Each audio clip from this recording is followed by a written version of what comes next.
Welcome to the Woodpreneur Podcast, the best podcast for the business and marketing side of the sawmill, lumber, and wood industry. What's a woodpreneur?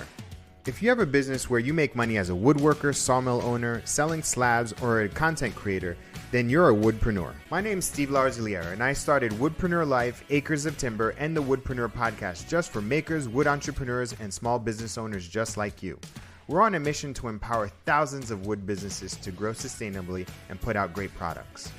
Each week, I interview makers, sawyers, content creators, and 6- and 7-figure entrepreneurs that know the wood industry inside and out. With topics covering everything from the urban lumber movement, sustainable sourcing and design, we'll discuss the ins and outs of how to grow, monetize, and fully immerse yourself in the woodpreneur lifestyle. If you're a hobbyist, a full-time wood business owner, part-time entrepreneur who wants to become a content creator, or quit your day job to pursue your dreams, the Woodpreneur Podcast is just for you. Thanks so much for listening. Now enjoy this episode. Hey, welcome to a brand new episode of the Woodpreneur Podcast. This is your host, Steve Larosiliere. Today's guest is Joe Trave from Village Handcrafted. How you doing, Joe? I'm doing well, Steve. Thanks for having me. Yeah, thanks for being on. Hey, why don't you give us the backstory behind Village Handcrafted? How'd you guys get started? Sure. So about almost 30 years ago now, I started building furniture in the backyard. I was a diehard fan of This Old House and New Yankee Workshop, and I would tape it on a VHS tape, and I'd go home at night and watch Norm Abram build furniture, and I was obsessed. So I went to Votech the last year of my high school for carpentry. So I knew I wanted to get into the carpentry field of some sort, but I knew I wanted to specialize in furniture. I quickly realized after changing careers at about 24, 25, I was in the restaurant business with my family until then. I quickly realized that furniture was a really tough market. I mean, if you want to be a furniture maker in the high-end market, you have to be a modern master, really, or you have to have something very unique. Looking back, I knew that I needed to market to a larger audience. So I had just had my first child, my wife and I, and so she said to me, hey, you need to kind of get in a market that's going to make some real money. So I started doing trim, interior millwork, mantles, wall units, that type of thing. And those were the days of big screen TVs. So I did a lot of big wall units where, we would conceal a gigantic 60-inch rear projector. And then it gradually evolved about 3 years later. And it's funny, I'm sorry, stepping back. I started by just cutting little sheets of loose leaf paper and putting my name, Joseph Trave Custom Woodworking, and put it on a sheet. And basically put my phone number at the bottom, and you would rip it off at the grocery store or something and call me. These are the days prior to the internet. So this was 97, 98, 99. Yeah. So it started to take off, and I grew out of my one-man shop.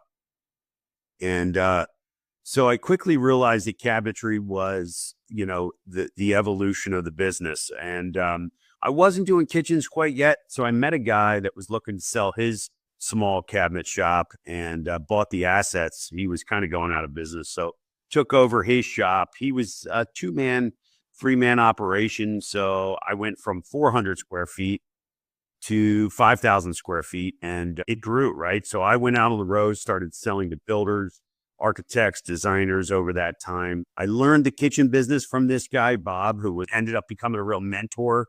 He was in the kitchen business for, I'd say, 30 years. So he taught me a lot. I brought in software. I was using Cabinet Vision at the time. And I brought that in, and I knew I wanted to go more into, I loved high-tech automation. So I knew I was going to get a CNC at some point. Yeah.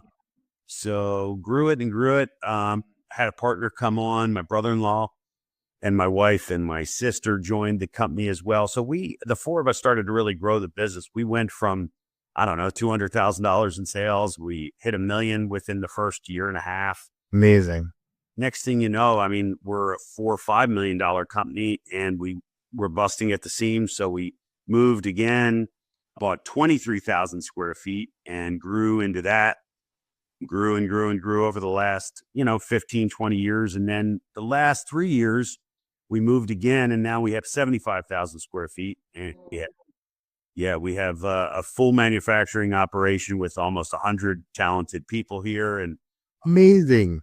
Yeah. So we, and we just wrapped up our experience center here. So we have a 5,000 square foot experience center where you can come in and see a kitchen, a library, a bar, bathrooms, conference rooms, any room of the home, mudroom, and closets. That is what we do. We do the whole home. So we wanted to have a place where we could showcase what we do and then walk you down this cool little long hallway out into this factory. And it's like, wow, it's Santa's workshop. So it's very cool for our clients to come here. A lot of them come from New York. They'll drive down, they'll come in, they'll see this, they'll see the showroom. We call it an experience center. They'll experience it. They'll walk around, they'll open everything up. And then we walk them out onto this factory floor where we have flags of every different nationality of people that work here and this expansive factory. And it's all high tech, but there's still cabinet makers building these cabinets by hand. And they see us making molding from a big block of 12-quarter walnut. We're making our own moldings. We're making a lot of our own doors. And then we have I think our finishing department alone is 15,000 square feet with drying ovens and whatnot. So, wow. So it's cool. And then at the tail end of our company, we're design, manufacture, and install. So we have, 8 designers on staff. And then we have, obviously engineers that they put it into cabinet vision. Our designers design in cabinet vision. Our engineers tweak it and make sure that the code is going to work and that for the CNC, right? So we have 3 CNCs now, and they're cutting and processing all of our parts. But really, it's still very much a handmade product. So just because a CNC cuts a part out doesn't mean it's easy, right? And we got cut form for an arched radius head, but a cabinet maker, a mill worker still has to know how to do this complex work. And we're doing high to ultra high end work all over the country. So clients come to us. We're not cheap. We're expensive. No, we're not always the most cost-effective avenue, but when they come to us, they can't get it anywhere else, and that's what they want. So we've got an operation here and on the tail end, we install. So we install locally about an 85 to 100-mile radius.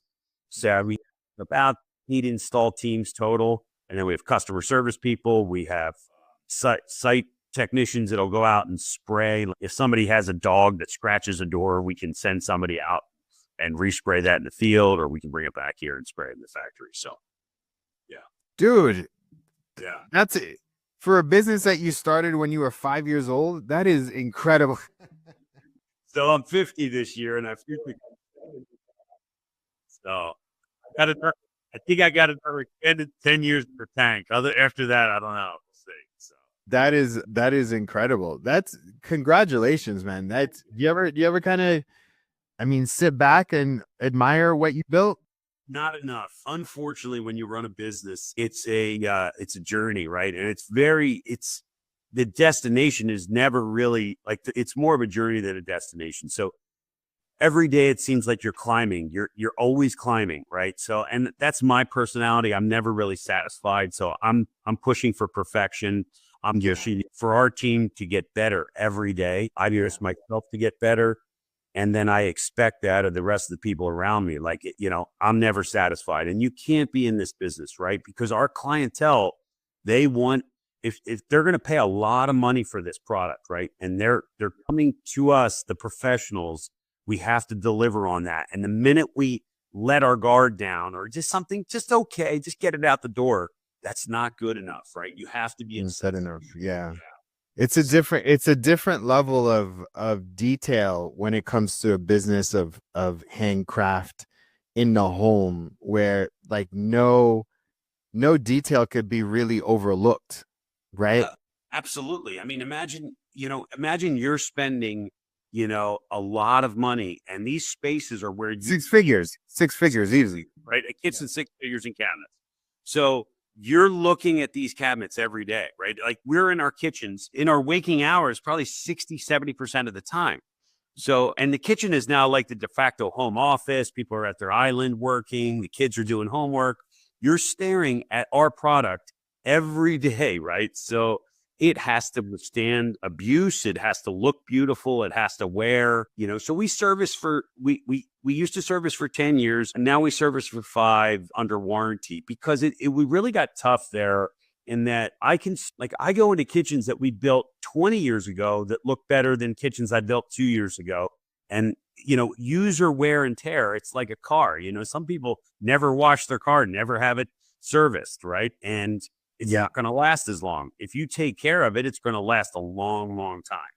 So we tell our clients, this is furniture in your kitchen, right? In your kitchen. Yeah. How do you treat your dining room furniture? Oh my gosh, worried, don't scratch it, Yeah. Ours can wear more than that, but still you have to think about it. It is wood and it's in your kitchen. Water, wood, so you have to be thoughtful. For sure. What was the moment? So it sounded like there was like in the 30 years, like what you had mentioned in the beginning, that, the buying that 2-man cabinet shop. Yeah. But that was, and him becoming a mentor of you, like really was like a crucial moment. Were there any other, like milestones in which you're like, oh my God, like whether it was like the 20th employee or the 50th employee, like could you yeah, I remember. So it was 2006. We had been in a small town about 30 minutes from here, and that's when I bought that small shop out in 2001 or 2. Yeah, and he had become this mentor of mine and really taught me the kitchen business and was so kind, and so like he knew that I had the passion, so he really and desire, so he kind of took me under his wing. He watched the company grow from, I don't know, 3-4 people at that time when we were 5,000 square feet to about 15.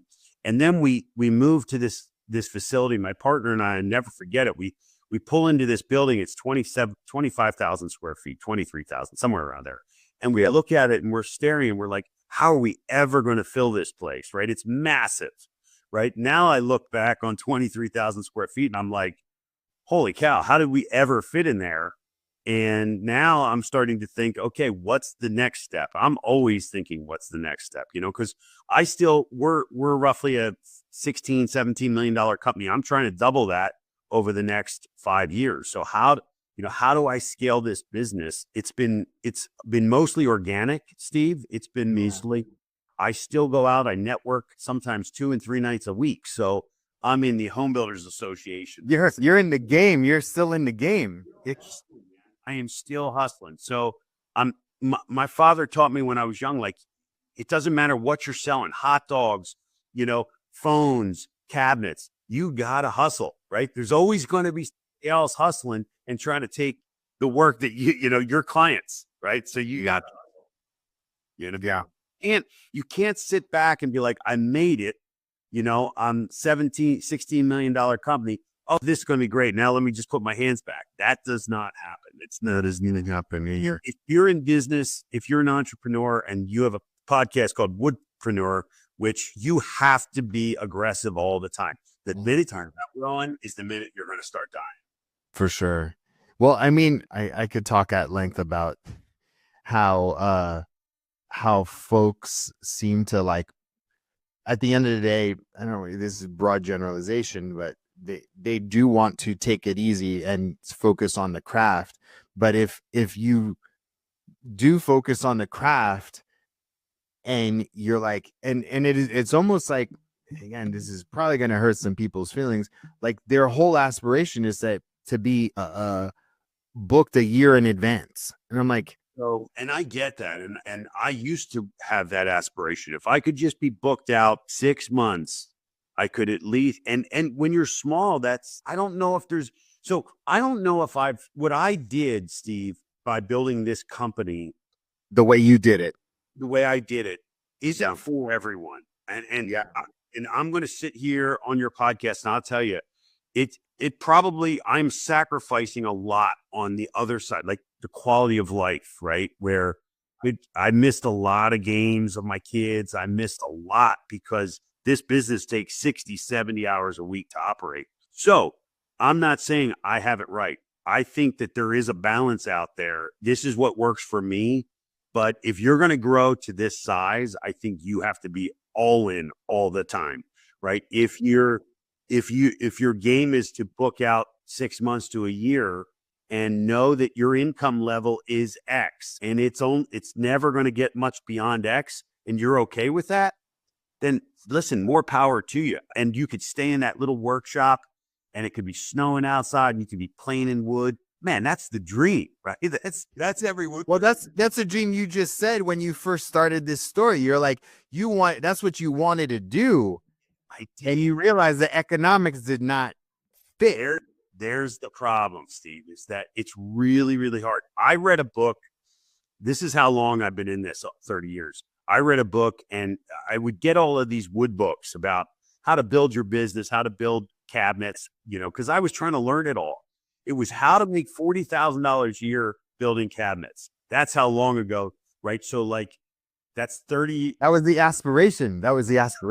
So 40 grand. I was like, okay, I can make 40 grand doing this in my backyard. And I quickly made 40 grand. I was probably making 50 grand. And then all of a sudden I'm like, wait a second.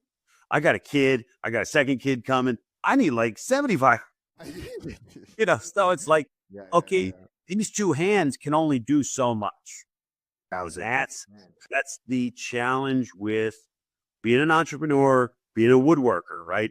The scalability is people. You need people, or you need equipment, so I've often been asked, and I'm sorry if I'm going to talk too much because I've been. No. I love this conversation. I love this level of conversation because this is a real conversation. Yeah. I'm going to ask Steve, if you could do it over again and you were in my shoes, and I had a lot of young woodworkers ask me this, I look to a shop that is probably 5 to 7 people, a solid CNC that somebody can program, right? That's the key. You got to be able to program it. 1 finisher, 2 cabinet makers, 1 installer, and somebody designing. If you can get that mix right, you could probably do $3 to $5 million in volume and have a really, really successful small shop. So those shops I've seen that are that size they can make real money, right? They can drive profit to the bottom line.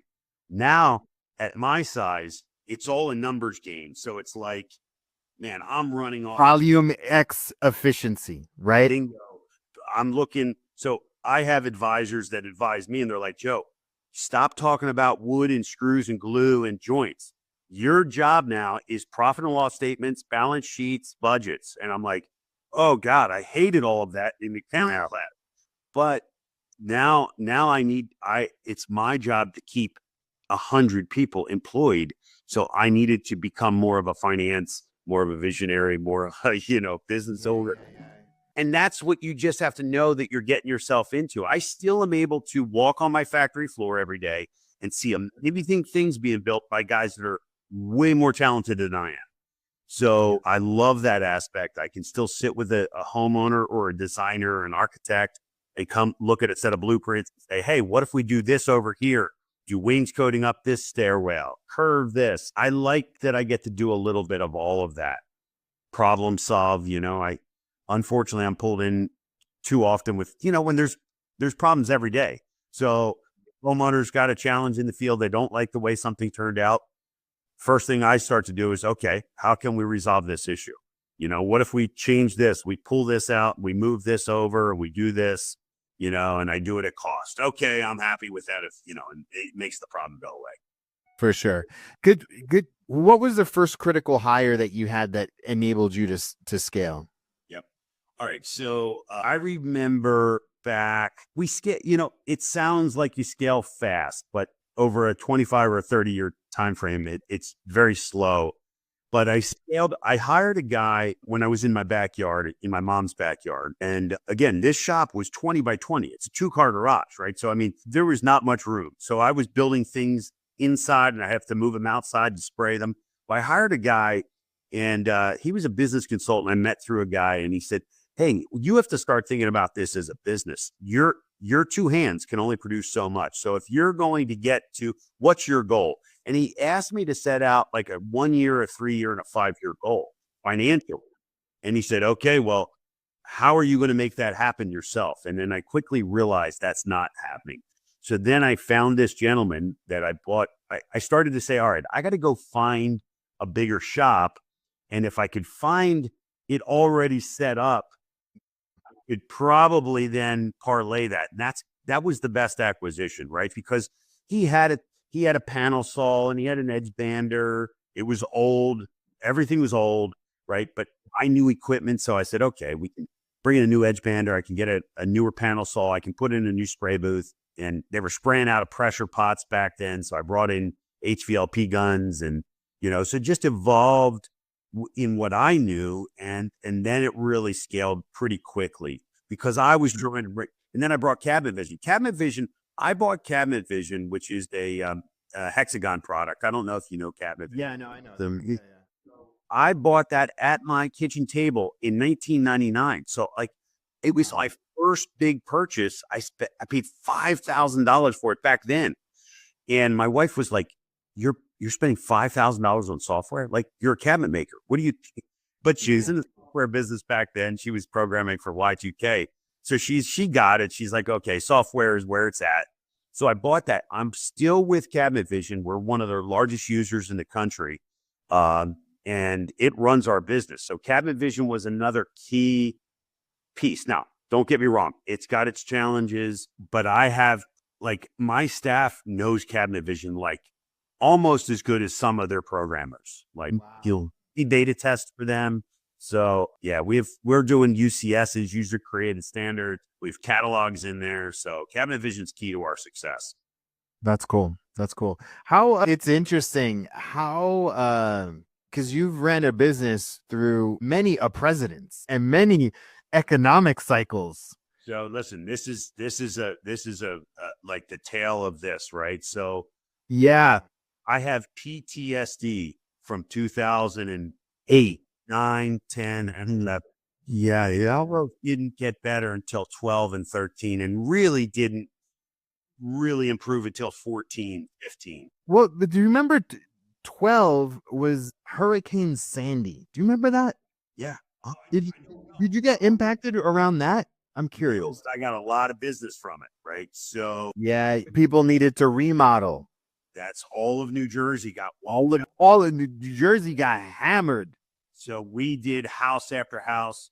I mean, I remember pulling into some shore points on the Jersey Shore and Sub-Zeros were down the street. I mean, it was so that it took us a solid 5 years. Here's the thing, Steve, is that our business back then, when you're small and you're young, you have to have a niche. And my niche was I would just work harder and try to grind more. Yeah. And then I would try to undercut other people on price. So it's that's what you do when you're young. You're young and hungry. Okay, I'll do it for cheaper and I'll do it faster. So now, fast forward 25, 30 years later, we're the most expensive and oftentimes are the longest lead time. Yeah. Yeah. But people now know Village as a premium brand. And that was kind of my thought process. If I'm going to be able to make money at this, I have to price it because our labor rates in PA in the suburbs of Philadelphia are way different than in Georgia or in Alabama, where there's other or Texas. I mean, 3 times what a cabinet maker may make down there. And you're taxed differently too. It's crazy. Yeah. Yeah. So going back to the timeline, that was I got in say 2000, 2001, 99 I started. And it was, and I had heard, but I didn't know enough then that was a tough time until 2002. And then that was the first .com, right? So yeah. I was growing until 2006. I didn't feel it. That whole crash on the market, I didn't feel it until 7, 8. And then I felt it for 4 or 5 years. And it was a struggle. I mean, I almost lost my house, my cars, everything. It was because you put everything on it. Everything was all the chips. So I remember literally they would call and say, yeah, we're going to repossess your car. And I was like, what am I going to literally I'm saying to my wife, I have 2 little kids. We got kids in Catholic school. I was paying tuition. I'm like, what am I going to do? And my wife was, it's the type of thing that would break most people. Well, it pretty much did. And like, I mean, but I had to, and then my wife and I got into a challenge where we thought we were going to split up. You know, money gets tight and then everything blows up. You're arguing every night. Really, really tough time. So I have like serious PTSD about those years. So coming out by 14, we really started to hit our stride. 15, 16. By 17 and 18, we were exploding. I mean, and I don't want to get into politics, but it was the tax codes were changing. Everything was allowing our business to explode. Going into 19 I was finally making money, right? Like, bottom line. And then COVID hits, right? And we had just signed on a new 70,000 square foot factory, started taking huge leases. I mean, leases for hundreds and hundreds of thousands of dollars. So the leases made sense. So COVID hits. We are shut down here for 7-8 weeks. We quietly start building again. Like, my township was fantastic. They're like, just keep it quiet, park down. No, we know you have 100 people that need their jobs, right? I mean, so then PPP came in, right? So that was the lifesaver, that first round of PPP. Yeah. Without that, we would have been sunk, right? So that gave me enough to then, because I was working off a credit line to keep everybody paid. But we laid everybody off and they were collecting unemployment, but that's 50% of their salary, right? Yeah. So we quickly hire everybody back. Great. PPP comes in. We hire everybody back. We back pay. It was great. And then another round of PPP comes in. And I was like, you know, we probably needed half of it based on layoffs again. I don't think the government should have done another round. And then they did the RTC credits, which we qualified for. So my accountants are like, if you don't do it, you're nuts because, you know, but you see why inflation. Sure. Oh yeah. Well, they were literally giving out. I remember I had laid people off from my business and they were like, Steve, I'm kind of making more money because in New York, they had, I don't know, depending on the state you were living, they had extra things going on. Yes. And we couldn't get people to come back then. So now we're at 2025. I'm very, very bullish about this year because of the new administration. I agree. Okay. So here's the reason. Regardless of whatever your politics are, I truly believe that if you're an American-made company, we're about to see, don't quote me, a round of like flow and energy towards American-made products, especially that we've never seen before. I totally agree. So it's interesting, and I'll give you some feedback. So we're in some contract manufacturing for some companies that are owned by Kohler. All right, large companies like Kohler, one of the largest plumbing supply companies in the country, are understanding that outsourcing is going to be really, really challenging with tariffs. They're looking for manufacturers like us in country. Dude, all that does is jobs. Come on. There is so much positive that I think we're going to see here but now we're in this place right now, Steve, where it's going to take 6 months, I think, for any policy to start to take hold. Yeah. So we're still like, but see, if Trump does what he says he's going to do, if you're an American-made company and you tout American-made products and you're hiring American, man. It's like, I believe that this is going to be a really good time. I agree. And, what I look back on, it's policy over the person, right? So I mean, if you turn the camera, you're going to see a picture of Trump on my wall. But here's the thing. In 2018, when those tax breaks came in for businesses to deduct 100% equipment purchases from your tax basis. So think about this. I am talking about the Section 179.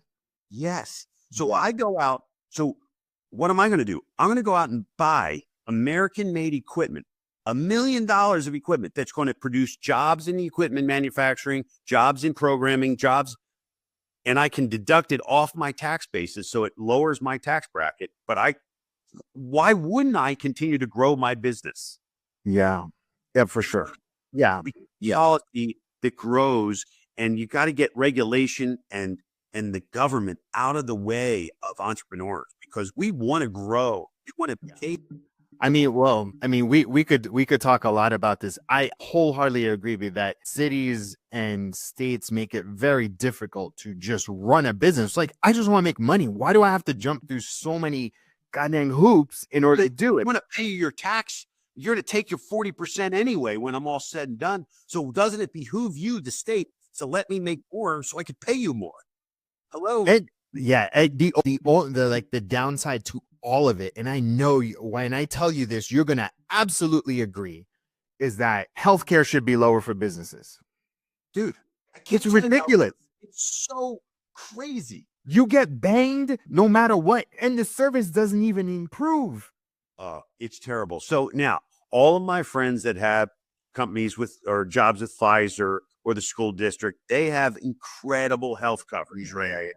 Yeah. Small businesses get the shaft. The shaft. I'm paying $27,000 a year for my family, and my copays are like $100. It's like insane. It's just. But here's the other thing too. Is like, I'm paying more, and I got a family of 5, and my business is smaller than yours. And so, like, and everything with healthcare seems to be so personal, right? It's like, it should just be broad, whatever. Healthcare is broken. Healthcare is broken. It's totally broken. Well, I mean, the other thing too is like, look, if you paid half of it, what you pay, even if you pay for your employees or for yourself, you can take that money, reinvest it, make more money. Yes.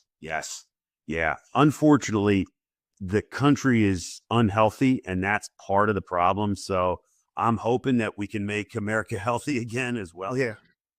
I don't even know if America was never healthy, period. So you should do a case study on Japan. You should see the health rate there. It's it's like, yeah. Well, it's the food, it's because the other thing too is like, if I don't know, I believe in small business. I believe in entrepreneurship, and I believe like it's people like yourself, like employing 100 people. Like, we've got to make it easier for people to build economies and build businesses and change communities. Like, why? And then not necessarily benefit the companies that are like had 5, 10, 15,000 people. Like, they get an enormous break, like even more so. And it's hard because you want to grow your business, but you also look at an Amazon that now has basically a monopoly, right? I mean, they have a monopoly, right? So, but they make it so damn easy to use. So, like, I remember 5 years ago, I'm like, I'm not using Amazon. Now I'm like, I need some of this. I need some of that. I need this. Right? Like, yeah. So you can't follow this system. I know. We can't solve all of our problems. We can't solve it. Yeah. No, we can't. It's all I try to do is try to do good business. Yeah. The best product I can, and be, and be a man of character. That's like, but here's the thing. I look at, this is so like when Trump got elected, right? Like, I was like, there's no way somebody like Elon put in $110 million into getting him and is not, because like normal people go for like, what's the stock market? 3%, 5% return, right? If you're somewhat of an aggressive investor in 15, maybe 20% max. But that crazy guy is only going for 50 to 100x returns. Yeah. And so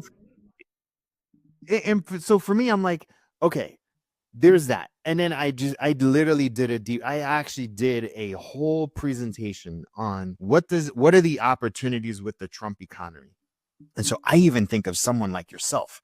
What's the impact of allowing more money to flow in? We also have a housing shortage in the United States. 5 million homes. 5 million. We have a housing shortage. And whenever you fly over from the East Coast to the West Coast, what do you see? Nothing but It's empty. The whole country is empty. And when these people say that we're overpopulated, I'm like, dude, you drive west of here 20 minutes, you see nothing but green until Pittsburgh. It's like there's nothing. There's the whole nothing. state's green. The whole state. And so for me, my thing is, especially for someone like you, you are underutilized. You are undercapitalized. Yes. We only have next problem to solve is a talent problem. We just actually need more people to build more things. That's the challenge. Steve, you think a little bigger than I do. So this is exciting to me to hear this because I'm not normally, I'm so into my business. How am I going to grow it by, 4, 7%? You're thinking like, holy cow, we need $5 million homes. How are we going to do this? We have talent. Why aren't we using it? We have talent. We have an overabundance of material. It's not like we have a shortage of There's more lumber in this country than there was 200 years ago. And there's studies that show that. More harvestable lumber than 200 years ago. And that to me is like money. And especially because the other thing too, if we take a step back a little bit and like, oh my God, you got 100 people. That's 100 stories.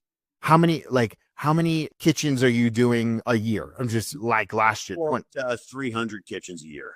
That's 300 stories on top of, so that's 300 stories of kitchens. That's 100 stories of employees. Like, man, you got the making of like an American story. You're right. I still got to make payroll on Friday. Yeah. You know that story. For sure. Yeah. Anyway, dude, this was great. Okay, so this is a part of the podcast where let's brainstorm. Like, let's come up with some ideas. Like, what is there something that you need help with, or something you want to think through, or like 2025? Like, what's the big thing that that we can help you with? So we're always trying to put the best team on the field, just like any football team, right? I grew up playing football. There is a bit of a talent shortage in that my kids went to college, right? Because I didn't go to college and I wanted them to have that experience like that I didn't get to have. So I pushed them to go. And now like my son, he's 22 and he's looking for a job. He's graduating in 6 months. And I just talked to my own HR person and she's like, Joe, it is tough out there right now. Like, so I think that maybe a goal of mine, because I was so tied in with the school system, the technical training. The vocational tech. That's what you went to, right? Do they have BOCES? Is BOCES a thing where you are, or is that, what do you call it? They're called VOTEC or career training centers or something like CTEs, right? CTE. Yeah, career training. Yeah. So we need to get more kids in the 6th, 7th, 8th grade to realize like these jobs, like in 4 short years from the 8th grade, you're going to be either looking for a job or going to college. And not every kid is college bound. I wasn't, right? So like, some go for the partying, but others really go because my son, he liked computer engineering or computer science. But now you don't really need to go to a 4-year school for that. So like we really need to specially train kids differently. I think in the 10th, 11th, and 12th grade to kind of career track them a little bit differently.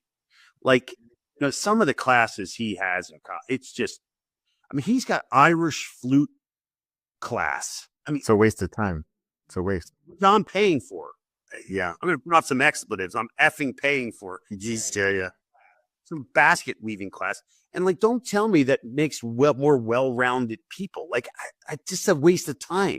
Yeah. Like the clock is ticking, right? And if these kids aren't prepared, they go to graduate. And now my HR woman is telling me job market is tight, really tight. Not like 4 years ago. 4 years ago during COVID, oh my God, we're looking for, we can't find anybody. Right now, job market's tight. So I'm saying we need to think differently, train students differently to have career kind of pathing to understand. Being an electrical contractor, that's a 6-figure job.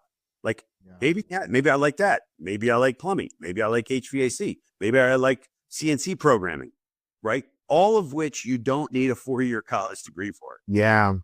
you know? Yeah.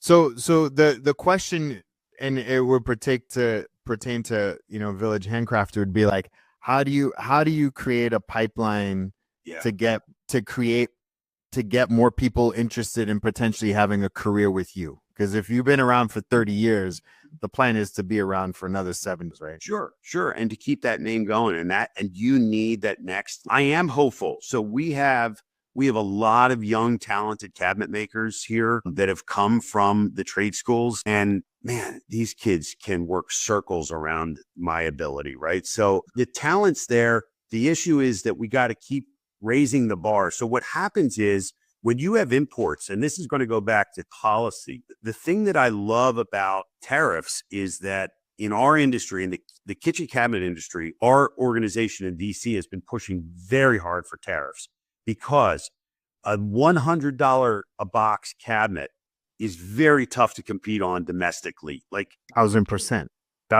So that can be made in a Chinese or a Vietnamese factory, and they smoke American price. So it drives quality down, and it drives prices down, and it drives wages down. Like, we are a global market now, but we have to say, hey, time out. You're going to dump your products here because you're paying 10 cents an hour. You're going to pay a major tariff, right? Because that's just not ethical. It's just not fair. Yeah, you're way undercutting anything that we could even compete, right? Like, a good cabinet maker here is making $25 an hour or more. And, you're not like, how do you compete with that? So people are like, oh my gosh, Village is so expensive. No, we're really not. We're fair based on true American manufacturing. For sure. Yeah. And what could end up happening is hopefully resetting people's expectations, because like, a 5K, custom, whatever, anything that's custom, people are like, oh, that's too much. It's because they're busy like buying cheap things off of Amazon or. Yeah. And Steve, I take it you're in the design build world. Is that your? Yeah. So listen, HGTV has never been a friend of the trades, right?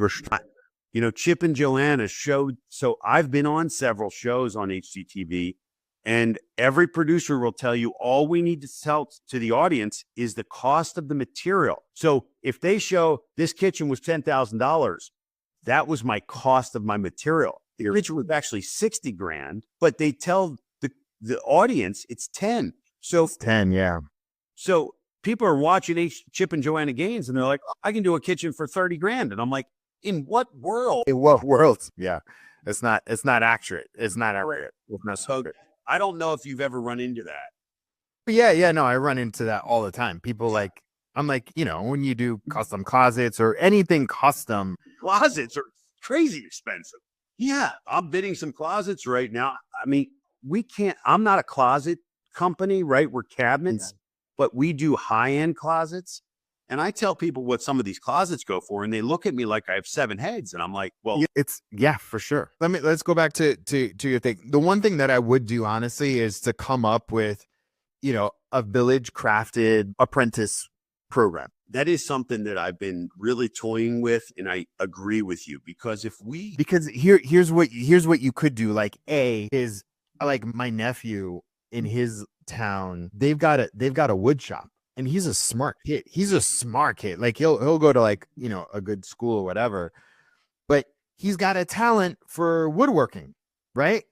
And so be able to partner with places with wood shops, high schools with wood shops, and have one of your lead cabinet makers go out and just literally do a talk and show videos of the things that they've built. And you can quickly do this by like hiring a videographer, interviewing people, and then sending that out to folks, right? Especially, so what we've done in the past is we sent former students that are cabinet makers here, because who better than a 25-year-old guy that's doing really well in his career to go back and talking to a 17-year-old, right? Because he's way better than an old 50-year-old dude like me. Yeah. So that would be one thing. The second thing would be to, if you do that, and then the ones that do find an interest, have a summer internship program for them for 6 weeks where they're paid. Okay. And it's for juniors going into senior year. Okay. And then if they work out at the end of the 6 weeks, they're basically guaranteed a job. And they can work weekends or, 2 days after school. Sure. And then if they survive that, by the time they graduate, like they get their diploma and they get a job. I like it. But you can build that 6-week program to literally be a training program. So like maybe you have your cabinet company, maybe you have your cabinet makers. That's a department. You have your finishing, that's a department. Like you take your assembly, they all have their own little training programs. And then over the 6 weeks, the apprentices can rotate. Well, I mean, imagine I have a design department. So interior designers, I mean, young people that want to design spaces. Yeah, for sure. I mean, there's so many people that watch these shows and like, I want to design. Yeah. Would you use Cabinet Vision for that? Yeah, we use Cabinet Vision, SketchUp. We use AutoCAD. We use Use all of them, right? So and then whatever ones that they want to gravitate towards, you put them in that. Yeah. So anyway, was that helpful? Really helpful. You know what? I've been thinking about it, but hearing somebody else kind of echo it back is helpful because you get in your own silo of the challenges that you have, and you don't. For sure, yeah, and you got payroll and New Year and taxes and equipment, and I'm assuming people wanting raises and all of it. And you really try to just be overall, you try to run a business like a good human being and try like a good human being. Yeah. But some business is hard. I watched a little snippet on Instagram the other day from Dana White, who I love from the UFC, who's built $100 billion company. Yeah.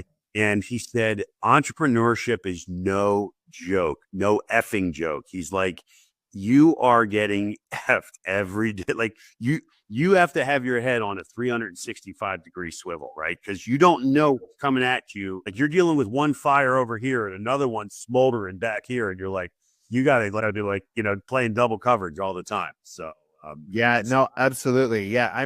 You really, really have to be able to be on it and to stay on point and to make sure that your head is like the difference between a job and a business owner. They're not the same. They're not. Yeah. It's not for sure. Yeah. So one day I do want to have I want to check it. I want to go to Home Depot. I'll say, I'll come in at 12. I'll leave at 8. I'll stock the shelves. I'll answer questions, but don't ask me. It doesn't sound like you're doing that anytime soon, Joe. That's not who you are. Like, and you should actually stop pretending like that's what you want, but that's not. Anyway, so tell everybody your website. All right. So we are at villagehandcrafted.com and our Instagram, which is we're almost at 60 or 70,000 followers. Amazing. Village_handcrafted. So check us out. Give us a follow. See, I got some haters on there. I do a lot of videos myself, and I get a lot of weekend warriors that like to call me out that I don't know what I'm talking about. So, hey, I'm still learning. And I tell people, listen, I've been in that 30 years and I got another 30 years to learn. So, yeah, for sure. To learn. Well, that's great, man.